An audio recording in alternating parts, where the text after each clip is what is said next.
Sober up. COVID-19 respects no national borders, no social bounds, no political systems, and no cultural values. It hits us just as hard. It levels the world. Facing the pandemic, it is not what happened matters. It is how we respond. For almost a month, it infected thousands in Wuhan in a day, and every hospital bed was occupied. Now, empty beds and closed wards in the city. How did China make it? It is nothing new, but it's worthy to know. According to an initial WHO report, an infected person appears to spread it to an average of 2.6 people. And after 10 generations of transmission, with each taking 5 or 6 days, that one initial case has spawned 3,500 in matters of days. And that is what the world is seeing. What China did is to break the cycle by human intervention.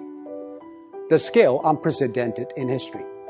Extreme, draconian, and aggressive. These are the words used to describe China's response. But now, people have come to terms with the new norm, lockdown.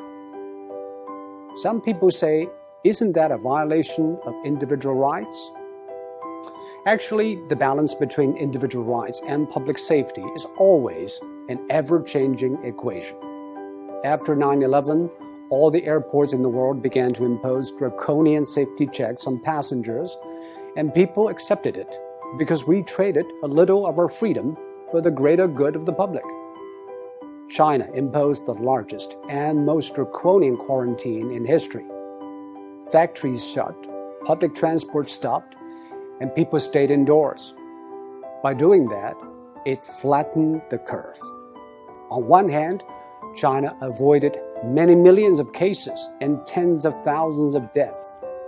On the other, it stretched out the time and made the hospitals restaffed and less strained.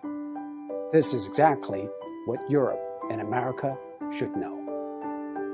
But public policy needs both ends to agree, the decision makers and the decision takers.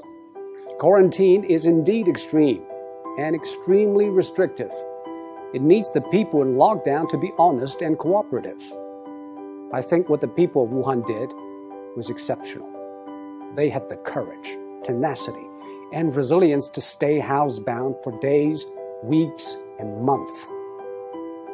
Most view the quarantine as a civic duty, and that is why it worked. Public health methods are universal. They either work or they don't. We are all human beings. Our epidemiology is the same, but we have different economies, demographies, and sociologies.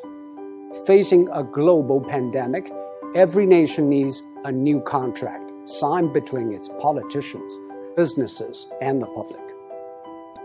Desperate times ask desperate measures.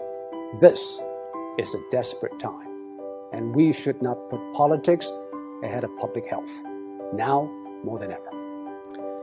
The new coronavirus has been claimed by ideologues. Donald Trump said it justified tighter border control. Bernie Sanders linked it to free healthcare. While in Singapore, every infection case is followed and dealt with. Bit by bit, every country is testing its methods through trial and error. Some paid a high price, and some set a high bar. We should all move ahead with humility. There is no decision without trade-offs, and most of all, there's nothing without skin in the game. And now, the whole world has learned, or is learning, to play.